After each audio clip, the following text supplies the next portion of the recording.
ನಮಸ್ಕಾರ ಸ್ನೇಹಿತರೆ, ಇವತ್ತು ನಾನು ಆ್ಯಕ್ಚುಲಿ ವಿಆರ್ ಬರ್ಡ್ಸ್ ಫಾರ್ಮಲ್ಲಿದ್ದೀನಿ, ವರುಣ್ ಅವ್ರ ಜೊತೆ ಇದ್ದೀನಿ.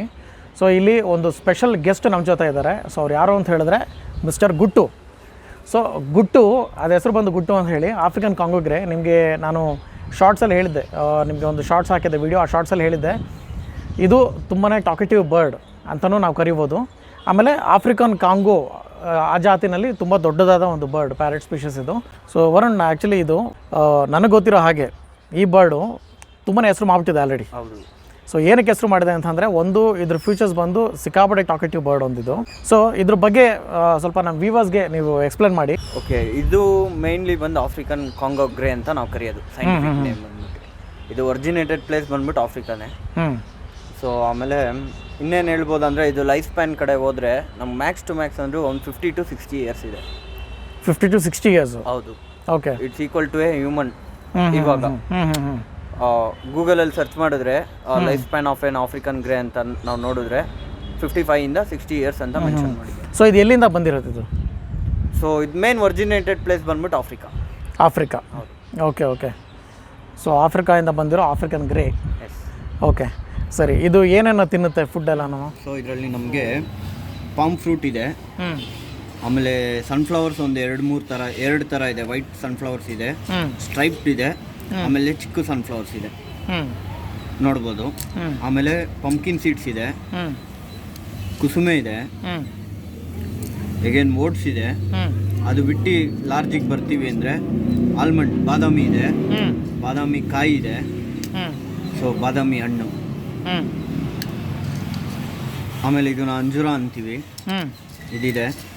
ಸೊ ಇಷ್ಟು ವೇರಿಯೇಷನ್ದು ಸೀಡ್ ಮಿಕ್ಸ್ ಅಷ್ಟೇ ಹೇಳಿದ್ದು. ಸೊ ನಾವು ಲಾರ್ಜರ್ ಹೋಗ್ತಾ ಬರ್ಡ್ಸಲ್ಲಿ ಏನಾಗುತ್ತೆ, ನಮ್ಮ ಕಣ್ಣೂರಲ್ಲೆಲ್ಲ ಆದರೆ ಒಂದು 60% ಸೀಡ್ ಮಿಕ್ಸಲ್ಲಿ ಮೇಂಟೈನ್ ಮಾಡಿಕೊಂಡು ಇನ್ನು 40% ಫುಡ್ ಸಾಫ್ಟ್ ಫುಡ್ಡಲ್ಲಿ ಮೇಂಟೈನ್ ಮಾಡ್ಬೋದು, ಫ್ರೂಟ್ಸು, ವೆಜಿಟೇಬಲ್ ಆ ಥರ. ಬಟ್ ಇದು ಆ ಥರ ಅಲ್ಲ. ಸೊ ನಮ್ಗೆ ಆಫ್ರಿಕನ್ ಗ್ರೇ, ಮೆಕಾ, ಕೊಕೊಟೋ ಅಂತ ಇದೆಲ್ಲ ಏನು ಕರಿತೀವಿ. ಸೊ ಇದಕ್ಕೆಲ್ಲ almost all 50 to 60% soft food ಇರಬೇಕು, ಫ್ರೂಟ್ಸು, ವೆಜಿಟೇಬಲ್ಸ್, ಸೊಪ್ಪು ಈ ಥರ. ಇನ್ನೊಂದು 40% ಆರ್ 30% ಸೀಡ್ ಮಿಕ್ಸ್ ಇರಬೇಕು. ಸೊ ಫ್ರೂಟ್ಸ್ ಎಲ್ಲನೂ ತಿನ್ನುತ್ತೆ? ಹೌದು, ಫ್ರೂಟ್ಸ್ ಎಲ್ಲ ಕಂಪ್ಲೀಟಾಗಿ ತಿನ್ನುತ್ತೆ. ಸೊ ಇದು ಟಾಕೆಟಿವ್ ಅಂತಂದರೆ ಏನೇನು ಮಾತಾಡುತ್ತದು? ಸೊ ನಾನು ಏನು ಕನ್ಕ್ಲೂಷನ್ ಕೊಡ್ತೀನಿ ಅಂದರೆ, ಬರ್ಡ್ಸ್ ಎಲ್ಲ ಟಾಕೆಟಿವ್ ಅಲ್ಲ. ಬರ್ಡ್ಸ್ ದೇ ಮಿಮಿಕ್, ಕರೆಕ್ಟ್ ಅಲ್ವಾ? ಮಿಮಿಕ್ ಮಾಡುತ್ತೆ ವರ್ಡ್ಸ್. ಹೌದು. ಸೊ ಇವಾಗ ನನ್ನ ಗುಟ್ಟು ಏನು ಮಿಮಿಕ್ ಮಾಡ್ತಾನೆ ಅಂದರೆ, ಆಲ್ಮೋಸ್ಟ್ ಆಲ್ ಅವ್ನು 1 year old ಬರ್ಡ್, ಅದು male close ring with DNA. So ಇವನು 4 to 5 ಸೌಂಡ್ಸ್ನ ಮಿಮಿಕ್ ಮಾಡ್ತಾನೆ. ಹಲೋ ಅಂತಾನೆ, ನಂತರ ಗುಡ್ ಬಾಯ್ ಅಂತಾನೆ, ಇಷ್ಟು ಒಂದು ಆಲ್ಮೋಸ್ಟ್ ಆಲ್ ಒಂದು 4 to 7 ವರ್ಡ್ಸ್ ಮಿಮಿಕ್ ಮಾಡ್ತಾನೆ. ಸೊ ಈ ಜಾತಿನಲ್ಲಿ ಇವಾಗ ಇದೇ ಮ್ಯಾಕ್ಸಿಮಮ್ ಸೈಜ್ ಬರುತ್ತಾ, ಇಲ್ಲ ಇನ್ನೂ ದೊಡ್ಡದು ಬರುತ್ತಾ? ಆಮೇಲೆ ಕಲರ್ ರೇಷಿಯೋದಲ್ಲಿ, ಸೊ ಇವಾಗ ಬಾಡಿ ಎಲ್ಲ ಗ್ರೇ ಇದೆ, ಆಲ್ಮೋಸ್ಟ್ ಪುಕ್ಕ ಎಲ್ಲನೂ ರೆಡ್ ಇದೆ. ಸೊ ಇದೇ ಥರನೇ ಇರುತ್ತಾ, ಇಲ್ಲ ಇನ್ನೂ ಬೇರೆ ಕಲರ್ಸ್ ಬರುತ್ತಾ ಇದರಲ್ಲಿ? ಸೊ ನಂಗೆ ಗೊತ್ತಿರೋ ಪ್ರಕಾರ ಆಫ್ರಿಕನ್ ಗ್ರೇ ಅಲ್ಲಿ 2 ವೆರೈಟಿ ಇದೆ. ಒಂದು ಕಾಂಗೋ ಅಂತೀವಿ, ಒಂದು ನಾರ್ಮಲ್ ಗ್ರೇ ಅಂತೀವಿ. ನಾರ್ಮಲ್ ಗ್ರೇ ಬಂದ್ಬಿಟ್ಟು ಇದಕ್ಕಿಂತ ಸ್ವಲ್ಪ ಚಿಕ್ಕದು. ಸೊ ಇದು ಇವಾಗ ಒಂದು 15 inches ನಾವು ಅಪ್ರಾಕ್ಸಿಮೇಟ್ ಆಗಿ ಕಂಪೇರ್ ಮಾಡ್ಕೊಂಡ್ರೆ ಅದು ಬಂದು ಒಂದು 12 to 10 inches ಬರುತ್ತೆ, ಆ ಥರ ಬರುತ್ತೆ. ಸೊ ಹಂಗಾಗಿ 2 ವೇರಿಯೇಷನ್ ಇದೆ. ಬಟ್ ಗ್ರೇ ಅನ್ನೋದು, so grey colour is main African Congo grey. ನಾನು ನೋಡಿರೋ ಪ್ರಕಾರ ಇದ್ರಲ್ಲಿ ಬೇರೆ ಕಲರ್ ಯಾವುದು ನೋಡಿಲ್ಲ ಸದ್ಯಕ್ಕೆ. ಅದು ನಮ್ಮ ಇಂಡಿಯಾದಲ್ಲಿ ಯಾವುದು ಸದ್ಯಕ್ಕೆ ಕಾಣಿಸಿಲ್ಲ. ಬಟ್ ನಾನು ನೋಡಿರೋದು ಬರೀ ಗ್ರೇ ಒಂದೇ.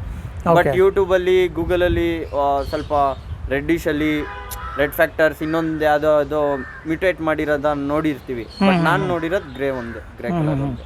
ಸೊ ಇದು ಬರ್ಡಿಗೆ ಕಂಪ್ಲೀಟ್ಲಿ ಟೇಮ್ಡ್ ಬರ್ಡ್ ಇದು. ಇದು ಕಚ್ಚೋದಿಲ್ಲ ಇದು. ಇಲ್ಲ, ಕಚ್ಚೋದಿಲ್ಲ. ಸೊ ಅದು ಬೀಕಲ್ಲಿ ನೋಡಿದ್ರೆ ಒಂದು ಸ್ವಲ್ಪ ಭಯ ಆಗುತ್ತೆ. ಹೌದು. ಸೊ ಆದ್ರೂ ಕೂಡ ಏನು ಕಚ್ಚೋದಿಲ್ಲ. ಅವನು ಹೇಗೆ ಅಂದರೆ even is equal to a human. ಎಂತಕ್ಕೆ ಗ್ರೇ ಅಂದರೆ, ಗ್ರೇ ಸೈಂಟಿಫಿಕಲಿ ಪ್ರೂವ್ಡ್ ದಟ್ ಒಂದು 5 ವರ್ಷ ಮಗುದು ಮೆಂಟಾಲಿಟಿ ಏನಿರುತ್ತೆ is equal to a grey. Okay okay. ಹೌದು, ಒಂದು 5 ವರ್ಷ ಅದು ಮಗು ಮೆಂಟಾಲಿಟಿ ಹೇಗಿರುತ್ತೆ ಅದು ಗ್ರೇದು IQ ಲೆವೆಲ್ ಆ ಥರ ಇರುತ್ತೆ. ಸೊ ಈ ವೀಕ್ಷಕರು, ಈ ಬರ್ಡ್ನ ಸಾಕಬೇಕು ಅಂತಂದರೆ ಯಾರ್ಯಾರಿಗೆ ಸೂಟ್ ಆಗುತ್ತೆ ಅನ್ನೋದ್ರ ಬಗ್ಗೆ ನಾನೊಂದು ಇನ್ಫಾರ್ಮೇಷನ್ ಕೊಡಬೇಕು. ಸೊ ಈ ಬರ್ಡ್ನ ಯೂಶ್ವಲಿ ಸಾಕಬೇಕು ಅಂತಂದರೆ ಯಾವ ಥರ ಈ ಜನಕ್ಕೆ ಈ ಬರ್ಡ್ ಸೂಟ್ ಆಗುತ್ತೆ? ಟೈಮ್ ಸ್ಪೆಂಡ್ ಮಾಡಬೇಕು. ಮೇನ್ ಟೈಮ್ ಸ್ಪೆಂಡ್ ಮಾಡಬೇಕು. First of all time spend ಮಾಡಬೇಕು. ಸೊ ನಾನು ಹ್ಯಾಂಡ್ ಟೈಮ್ಡ್ ಹೇಳ್ತಾ ಇದ್ದೀನಿ, ಬ್ರೀಡಿಂಗ್ ಕಾನ್ಸೆಪ್ಟ್ ಹೇಳ್ತಾ ಇಲ್ಲ. ಹ್ಯಾಂಡ್ ಟೈಮ್ಡ್ ಇವಾಗ ಒಂದು ಒಳ್ಳೆ ಸ್ಟ್ರೆಸ್ ಬಸ್ಟರ್ ಆಗಿ ಇಟ್ಕೋಬೇಕು ಅಂದರೆ ಸ್ಟ್ರೆಸ್ ಬಸ್ಟರ್ ಅಂತ ಅನ್ಕೊಳ್ಳೋದು ಬೇಡ, ನಮ್ಮ ಫ್ಯಾಮಿಲಿಲಿ ಒಬ್ಬ ಅಂತ ಅನ್ಕೊಂಡು ಇಟ್ಕೊಳ್ಳೋದಾದ್ರೆ ಮೈನ್ ಟೈಮ್ ಸ್ಪೆಂಡ್ ಮಾಡಬೇಕು. ಸೊ ಇದು ಅಪಾರ್ಟ್ಮೆಂಟೆಲ್ಲನೂ ಇಟ್ಕೋಬೋದು, 100%. ಸೊ ಏನು ತೊಂದರೆ ಏನಿಲ್ಲ. ಏನು ಇವಾಗ ಇನ್ನೊಂದು ಒನ್ಸ್ ಅದು ಟೈಮ್ ಆಗಿ ವಿಚಿತ್ರವಾಗಿ ಸೌಂಡ್ ಮಾಡಕ್ಕೆ ಕಲ್ತಿ ಸ್ಟಾರ್ಟ್ ಮಾಡಿಬಿಟ್ರೆ ಅದು ಒರಿಜಿನಲ್ ವಾಯ್ಸ್ನ ಕಿರ್ಚೋದನ್ನ ನಿಲ್ಲಿಸ್ಬಿಡುತ್ತೆ. ಓಕೆ ಓಕೆ ಓಕೆ, ಸರಿ ಸರಿ. ಸೊ ಯಾವಾಗಲೂ ಅದು ಮಿಮಿಕ್ ಮಾಡ್ತಾ ಇರೋ ಸೌಂಡಲ್ಲೇ ಮಿಮಿಕ್ ಮಾಡ್ತಾ ಇರುತ್ತೆ ಹೊರತು ಅದು ಗ್ರೇದೇನು ಆರ್ಸ್ ಸೌಂಡ್ ಕಿರ್ಚುತ್ತೆ ಅಲ್ಲ, ನಾರ್ಮಲ್ ಪ್ಯಾರೆಟ್ ಎಲ್ಲ ಕಿರ್ಚೋ ಥರ ಆ ವಾಯ್ಸ್ನ ಸ್ಟಾಪ್ ಮಾಡಿಬಿಡುತ್ತೆ. ಎಲ್ಲೋ ತುಂಬ ರೇರು ಅದಕ್ಕೆ ಭಯ ಆದಾಗ ಇಲ್ಲ ಏನಾರ ಪ್ರೆಡಿಟರ್ಸ್ ಇಂದ ಏನಾರ ಇದಾದಾಗ ಟೈಮಲ್ಲಿ ತುಂಬ ಕಿರ್ಚುತ್ತೆ, ಅದು ಒರಿಜಿನಲ್ ಸೌಂಡ್ ಬರುತ್ತೆ. ಸೊ ಮೇಂಟೆನೆನ್ಸ್ ಅಂತ ಬಂದರೆ ಸೊ ಹೇಗೆ ವರ್ಕ್ ಆಗುತ್ತೆ?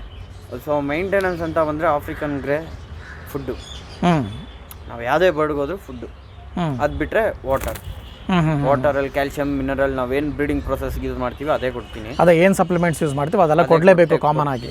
ಆ್ಯಸ್ ಯೂಶುವಲ್ ಹೇಳ್ದಂಗೆ ಒಂದು 40% ಸೀಡ್ ಮಿಕ್ಸ್ ಹೋಗುತ್ತೆ.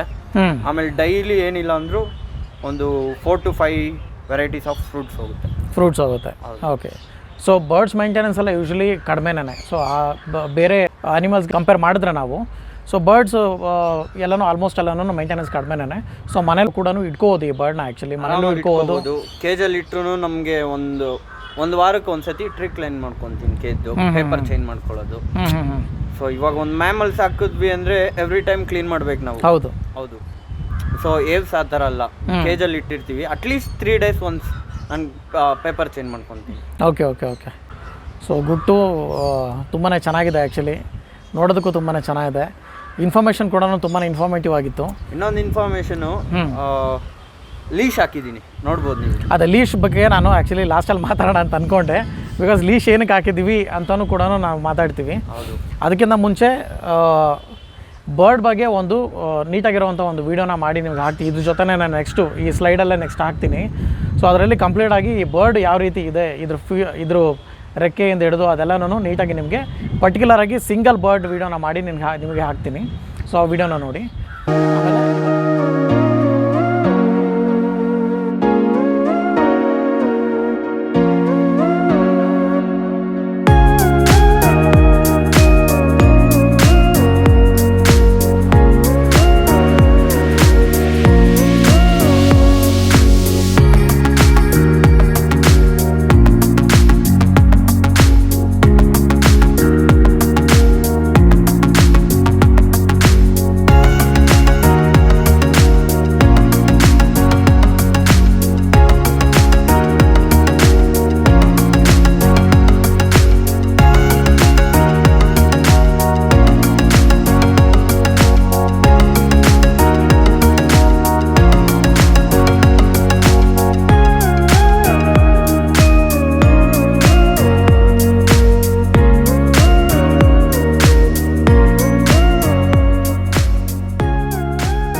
ಇವಾಗ ಟಾಪಿಕ್ ಬರೋಣ.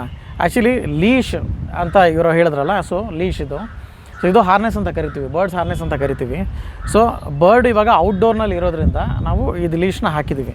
ಸೊ ಏನಕ್ಕೋಸ್ಕರ ನೀವು ಲೀಶ್ನ ಯೂಸ್ ಮಾಡ್ತೀರಾ? ಜಾಸ್ತಿ ತುಂಬ ಜನ ಕೇಳಿದ್ರು ರೀಸೆಂಟಾಗಿ ಸೋಷಿಯಲ್ ಮೀಡಿಯಾದಲ್ಲೆಲ್ಲ ನಾನು ತಂದಮೇಲೆ ಪೋಸ್ಟ್ ಮಾಡ್ಬೇಕಾರೆ you have changed a bird ಅಂತ ಕೇಳಿದ್ರು.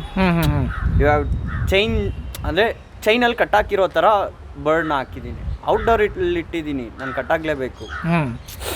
ಯಾಕಂದರೆ ಇವಾಗ ಬರ್ಡ್ ಆರೋಯ್ತು ಅಂದರೆ they can not survive in India. Correct ಅಲ್ಲ? ಹೌದು. ಇಲ್ಲೆಲ್ಲೋ ಹೋಗಿ ಕಾಗೆ ಅದ್ದು ಕೈಯಲ್ಲಿ ಸಿಗಾಕೊಂಡು ಸಾಯೋ ಬದಲು 2 ನಿಮಿಷ ಲೀಸಲ್ಲಿ ಇರಲಿ ಔಟ್ಡೋರಲ್ಲಿ ಇದ್ದಾಗ. ಕರೆಕ್ಟ್ ಅಲ್ವಾ? ಹೌದು. ಇಲ್ಲ ಎಲ್ಲೋ ಹೋಗಿ ಇನ್ನೊಬ್ಬನ ಮನೆಗೆ ಸಿಕ್ಕಿ ಅವರು ಇಟ್ಕೊಂಡು ಅದನ್ನ ಏನು ಮಾಡ್ತಾರೋ ಗೊತ್ತಿಲ್ಲ, 2 ನಿಮಿಷ ಆರಾಮಾಗಿ ಸೆಟ್ ಆಗಿದೆ ಲೀಸಲ್ಲಿ ಇರಲಿ. ಇವಾಗ ಯಾಕಂದರೆ ಮೇನ್ ಕಾನ್ಸೆಪ್ಟು ಇದು ಯಾರು ನಮಗೆ ಫ್ರೀಯಾಗಿ ಕೊಟ್ಟಿರಲ್ಲ. ನಾವು ನಮ್ಮ ಖುಷಿಗೆ ನಮ್ಮ ಶೋಕಿಗೆ ನಾವು ನಮ್ಮ ಕಷ್ಟಪಟ್ಟಿರೋ ದುಡ್ಡಲ್ಲಿ ತಂದಿರ್ತೀವಿ. ಕರೆಕ್ಟ್ ಅಲ್ಲ? ಹೌದು. ಇವಾಗ ಆರೋಯ್ತು ಅಂದರೆ ನಮಗೆ ಲಾಸು, ಯಾರೇ ಕಾಸು ಕೊಡಲ್ಲ. ಹೌದೌದು, ಖಂಡಿತ ನಿಜ ಅಲ್ಲ? ಬೇರೆ ಯಾರಿಗೋ ಸಿಕ್ತು ಅಂದರೆ ಅವ್ರು ಕಾಸು ಮಾಡ್ಕೊತಾರೆ, ಅವ್ರು ಮಾರ್ಕೊಂತಾರೋ ಇನ್ನೊಂದು. ಕರೆಕ್ಟ್ ಅಲ್ವಾ? ಹೌದು. ಅದೊಂದು ಕಾರಣಕ್ಕೋಸ್ಕರ ಔಟ್ಡೋರಲ್ಲಿ ಲೀಶ್ ಹಾಕಿದ್ವಿ. ಸೊ ಇನ್ನೊಂದು, ನಾವು ಲೀಶ್ ಹಾರ್ನೆಸ್ ನಾವು ಏನು ಯೂಸ್ ಮಾಡ್ತೀವಿ ಅಂದರೆ ಬರ್ಡ್ ಸೇಫ್ಟಿಗೋಸ್ಕರ ನಾವು ಯೂಸ್ ಮಾಡ್ತೀವಿ. ಸೊ ಅದನ್ನು ಕಟ್ಟಾಕೋದಾಗಲಿ ಅದಕ್ಕೆ ಹಿಂಸೆ ಕೊಡೋದಾಗಲಿ ಇದು ಯಾವುದೇ ರೀತಿಯಾದ ಉದ್ದೇಶ ಇರೋದಿಲ್ಲ. ಸೊ ಆ ಥರ ಉದ್ದೇಶ ಆದರೆ ಫಸ್ಟ್ ಆಫ್ ಆಲ್ ನಾವು ಬರ್ಡ್ನ ತೊಗೊಂಬಂದು ಸಾಕೋದು ಇಲ್ಲ. ಹೌದು. ಓಕೆನಾ? ಸೊ ಬರ್ಡ್ ಇವಾಗ ಏನಾದರೂ ಹಾರೋಯ್ತು ಅಂತಂದರೆ ಇವಾಗ ಏನಾಗುತ್ತೆ ಅಂತಂದರೆ ನೋಡಿ, ಕಾಗೆ ಹಿಂಡೋ ಇಲ್ಲ ಹದ್ದುಗಳೋ ಏನಾದರೂ ಒಂದು ಬಂದು ಹೊಡೆದಾಕ್ಬಿಡುತ್ತೆ ಅದನ್ನು. ಸೊ ಸರ್ವೈವಲ್ ಅನ್ನೋ ಆಪ್ಷನ್ಸೇ ಇರೋದಿಲ್ಲ. ಅಂದರೆ ರೀಸೆಂಟಾಗಿ ಒಂದು 6 months 7 months ಬ್ಯಾಕು ಈ ಬಜ್ಜೀಸ್ನೆಲ್ಲನೂ ಈ ಲವ್ ಬರ್ಡ್ಸ್ನೆಲ್ಲನೂ ಕೇಜಸ್ನಿಂದ ಓಪನ್ ಮಾಡಿಬಿಟ್ಬಿಟ್ರು. ನೀವು ನೋಡಿರ್ಬೋದು ಆ ವೀಡಿಯೋನೆಲ್ಲ ಕೇಜಸ್ನಿಂದ ಓಪನ್ ಮಾಡಿಬಿಟ್ಬಿಟ್ರು. ಏನಕ್ಕೆ ಅಂತ ಹೇಳಿದ್ರೆ ಫ್ರೀಡಮ್ ಕೊಡ್ತಾ ಇದ್ವಿ ನಾವು ಅಂತ ಹೇಳಿ. ಸೊ ನೀವು ಫ್ರೀಡಮ್ ಕೊಡೋದಾದರೆ ಅದ್ರ ದೇಶಕ್ಕೆ ಹೋಗಿ ಅಲ್ಲಿ ಓಪನ್ ಮಾಡಿ ಅದನ್ನು. ಆಸ್ಟ್ರೇಲಿಯಾಗೆ ಹೋಗಿಬಿಡಿ ಬಜ್ಜೀಸ್ನ. ಬಿಕಾಸ್ ಅದ್ರ ದೇಶದಲ್ಲಿ ಹೋಗಿ ಬಿಟ್ಟಾಗ ಏನಾಗುತ್ತೆ, ಅದಕ್ಕೆ ತಿನ್ನುವಂಥ ಪದಾರ್ಥಗಳು ಸಿಗುತ್ತೆ, ಪ್ರತಿಯೊಂದು ಇರುತ್ತೆ, ಅದ್ರ ಕ್ಯಾಪ್ಟಿವಿಟಿ ಇರುತ್ತೆ. ನೀವು ಇಂಡಿಯಾಗೆ ತೊಗೊಂಬಂದ್ಬಿಟ್ಟು ಅದನ್ನು ಹಾರಿಸ್ಬಿಟ್ರೆ ಪಾಪ ಅದು ಎಲ್ಲಿಗೆ ಹೋಗುತ್ತೆ, ಫೈನಲಾಗಿ ಅದು ಸಿಗಾಕೊಂಡು ಸತ್ತೋಗುತ್ತೆ ಅಷ್ಟೇ. ಸೊ ಇದು ಒಬ್ಬ ಪೆಟ್ ಲವರ್ ಆಗಿ ಇಲ್ಲ ಬರ್ಡ್ಸ್ ಲವರ್ ಆಗಿ ಒಬ್ಬ ಮನುಷ್ಯತ್ವ ಇರೋವಂಥ ಮನುಷ್ಯನಾಗಿ ಮಾಡೋವಂಥ ಕೆಲಸ ಅಲ್ಲ. ಸೊ ಹಾಗಾಗಿ ನಾವೇನು ಮಾಡಿದ್ದೀವಿ, ಇದನ್ನು ಲೀಶಲ್ಲಿ ಇಟ್ಟಿದ್ದೀವಿ. ಸೊ ಲೀಶಲ್ಲಿ ಇಟ್ಟಿದ್ದೀವಿ ಅಂತ ಅನ್ನೋ ಕಾರಣಕ್ಕೆ ಇದು ಲೀಶಲ್ಲೇ ಇರುತ್ತೆ ಅಂತಲ್ಲ, ಔಟ್ಡೋರ್ ಬಂದಾಗ ಮಾತ್ರ ಲೀಶಲ್ಲಿ ಇರುತ್ತೆ. ಇಂಡೋರ್ ತೊಗೊಂಡೋದಾಗ ಮನೇಲಿ ಎಲ್ಲರ ಥರ ಈಗ ನಮ್ಮ ಜೊತೆ ನಾವು ಹೇಗೆ ಮನೆಯಲ್ಲೆಲ್ಲ ಓಡಾಡ್ಕೊಂಡಿರ್ತೀವಿ ಅದೇ ರೀತಿ ಮನೆಯಲ್ಲಿ ಓಡಾಡ್ಕೊಂಡಿರುತ್ತೆ ಅಷ್ಟೇ ನಾನು. ಸೊ ಇದಕ್ಕೆ ಇನ್ನೊಂದು ಹೇಳ್ತೀನಿ ಸರ್, ಬೇಜಾರು ಮಾಡ್ಕೊಳ್ರಿ. ಇವಾಗ ನೀವು ಒಂದು ಮನೇಲಿ ನಾಯಿ ಸಾಕಿರ್ತೀರಾ, ಮನೆಯೊಳಗೆಲ್ಲ ಬಿಚ್ಚಿ ಓಡಾಡ್ತೀರಾ, ರೋಡಲ್ಲಿ ಏನು ಚೈನ್ ಹಾಕೊಂಡು ಓಡಾಡ್ತೀರಾ. ಹೌದು, ಅದು ಅನಿಮಲ್ ಸೇಫ್ಟಿಗೋಸ್ಕರ. ಹೌದು. ಸೊ ನಾನು ಅದನ್ನೇ ಮಾಡಿ ಅಷ್ಟೇ. ಹೌದು, ಕರೆಕ್ಟ್. ಅದು ಬರ್ಡ್ಸ್ ಆಗಲಿ ಅನಿಮಲ್ಸ್ ಆಗಲಿ ನಾವು ಪ್ರೀತಿ ಮಾಡುವಂಥ ಯಾವುದೇ ಆಗಲಿ, ಸೊ ಅದ್ರ ಸೇಫ್ಟಿ ನಮ್ಗೆ ಇಂಪಾರ್ಟೆಂಟು, ನಮ್ಗೆ ತುಂಬಾ ಇಂಪಾರ್ಟೆಂಟ್. ಇವಾಗ ಗಾಡಿ ಬಂದು ಕುತ್ಕೊಂಡು ಹೋದ್ರೆ ಹೌದು ಏನೋ ಒಂದು ಆಗುತ್ತೆ, ಇಲ್ಲ ಈ ನಾಯಿಯೇ ಬೇರೆ ನಾಯಿಗಳು ಅಟ್ಯಾಕ್ ಮಾಡುತ್ತೆ, ಇಲ್ಲ ನಮ್ಮ ನಾಯಿ ಬೇರೆ ನಾಯಿ ಕಚ್ಚಕ್ಕೆ ಹೋಗುತ್ತೆ, ಆ ಥರ ಎಲ್ಲ ಪ್ರಾಬ್ಲಮ್ಸ್ ಬರಬೇಡ್ದು ಅಂತ ರೋಡಲ್ಲಿ ಲೀಶ್ ಹಾಕೊಂಡು ಓಡಾಡ್ತೀವಿ. ಹೌದು. ಸೇಮ್ ಬರ್ಡು ಅದೇ ಥರ. ಸೊ ದಯವಿಟ್ಟು ನಾನು ಕೇಳ್ಕೊಳ್ಳೋದು ಇಷ್ಟೇ, ನಾನು ಈ ವಿಡಿಯೋ ಮೂಲಕ ಯಾರಾದರೂ ಬರ್ಡ್ಸ್ನ ತೊಗೊಂಬರ್ಬೇಕು ಅಂತಂದರೆ ದಯವಿಟ್ಟು ನಿಮ್ಮ ಮೈಂಡ್ಸೆಟ್ನ ಒಂದು ಪ್ರಿಪೇರ್ ಮಾಡ್ಕೊಂಬನ್ನಿ. ಬರ್ಡು ಅದು ಇರೋಷ್ಟು ದಿನ ಇರೋವರೆಗೂ, ಅದರ ಆಯಸ್ ಕಂಪ್ಲೀಟ್ ಆಗಿ ಇರೋವರೆಗೂ ಅದನ್ನು ಚೆನ್ನಾಗಿ ನೋಡ್ಕೊತೀವಿ ಅಂತ ಒಂದು ಶಪಥ ಮಾಡಿ ನೀವು ಬರ್ಡ್ನ ತೊಗೊಂಬಂದು ಮನೇಲಿ ಸಾಕೊಳ್ಳಿ ದಯವಿಟ್ಟು. ಯಾಕಂದರೆ ಮನೇಲಿ ತೊಗೊಂಬಂದು ಬರ್ಡ್ನ ಸಾಕಿದ್ಮೇಲೆ ಯಾವುದಾದ್ರೂ ಒಂದು ವೀಡಿಯೋನ ನೋಡಿಕೊಂಡು ತಿರ್ಗಾ ಬರ್ಡ್ನ ರಿಲೀಸ್ ಮಾಡ್ತೀವಿ ಅಂತ ರಿಲೀಸ್ ಮಾಡಿ ದಯವಿಟ್ಟು ಅದ್ರ ಪ್ರಾಣಕ್ಕೆ ಕಂಟಕನ ನೀವು ತರಬೇಡಿ. ಓಕೆನಾ? ಸೊ ವಿಡಿಯೋ ಮೂಲಕ ಅಷ್ಟೇ ನಾನು ಕೇಳ್ಕೊಳ್ಳೋದು. ಅದೇ ಈ ವಿಡಿಯೋದಲ್ಲಿ ಮೇಯ್ನ್ ನಾನು ತೋರಿಸ್ಬೇಕು ಅಂತ ಇದ್ದಿದ್ದು ಆಫ್ರಿಕನ್ ಗ್ರೇ ಪ್ಯಾರೆಟ್ನ. ಬಿಕಾಸ್ ಇದು ತುಂಬ ಅಂದರೆ ತುಂಬ ಒಂಥರ ಅಟ್ರಾಕ್ಟಿವ್ ಆಗಿರೋ ಬರ್ಡ್ ಆ್ಯಕ್ಚುಲಿ ಇದು. ಸೊ ಅದಕ್ಕೋಸ್ಕರ ಈ ವಿಡಿಯೋದಲ್ಲಿ ನಿಮಗೆ ಕಂಪ್ಲೀಟ್ ಆಗಿ ಇದ್ರ ಬಗ್ಗೆ ಇನ್ಫಾರ್ಮೇಷನ್ ಕೊಡಬೇಕು ಅನ್ನೋದಕ್ಕೋಸ್ಕರ ಈ ವಿಡಿಯೋನ ನಾನು ಮಾಡಿದೆ. So thank you Varun. Actually ತುಂಬ ನನಗೂ ಖುಷಿ ಆಯಿತು. ನೀವು ಗ್ರೇ ಬಂದಿದ್ದ ತಕ್ಷಣ ನನಗೆ ಫೋನ್ ಮಾಡಿದ್ರಿ, ಬಂದಿದೆ ಬ್ರೋ ಬನ್ನಿ ಅಂತ ಹೇಳಿ. ಸೊ ನಾನು ಕಾಯ್ತಿದ್ದೆ, ಆ್ಯಕ್ಚುಲಿ ಬರೋದಕ್ಕೋಸ್ಕರ ನಾನು ಕಾಯ್ತಾ ಇದ್ದೆ. ಸೊ ಅದು ಬಂದುಬಿಟ್ಟು ಇವತ್ತು ತುಂಬಾ ಇನ್ಫಾರ್ಮೇಟಿವ್ ಆಗಿರೋ ಒಂದು ವೀಡಿಯೋನ ಮಾಡಿದ್ದೀವಿ. ನಿಮಗೂ ಅಷ್ಟೇ ಎಲ್ಲ ಇನ್ಫಾರ್ಮೇಷನ್ ಸಿಕ್ಕಿದೆ ಅಂತ ನಾನು ಅಂದ್ಕೊತೀನಿ. ಸೊ ವೀಡಿಯೋನ ಇಲ್ಲೇ ಸ್ಟಾಪ್ ಮಾಡ್ತಾಯಿದ್ದೀನಿ ನಾನು. ಸೊ ವೀಡಿಯೋ ಬಂದು ತುಂಬ ಚಿಕ್ಕದಾಗಿರುತ್ತೆ. ಸೊ ಹಾಗಾಗಿ ದಯವಿಟ್ಟು ನಿಮ್ಮ ಫ್ಯಾಮಿಲಿ ಜೊತೆ ಫ್ರೆಂಡ್ಸ್ ಜೊತೆ ಎಲ್ಲ ಜೊತೆ ಶೇರ್ ಮಾಡಿ. ವೀಡಿಯೋನ ಲಿಂಕ್ ಕೂಡ ನಾನು ಎಲ್ಲ ಕಡೆ ಮೆನ್ಷನ್ ಮಾಡ್ತೀನಿ. ದಯವಿಟ್ಟು ನಾನು ಸಪೋರ್ಟ್ ಮಾಡಿ. Thank you.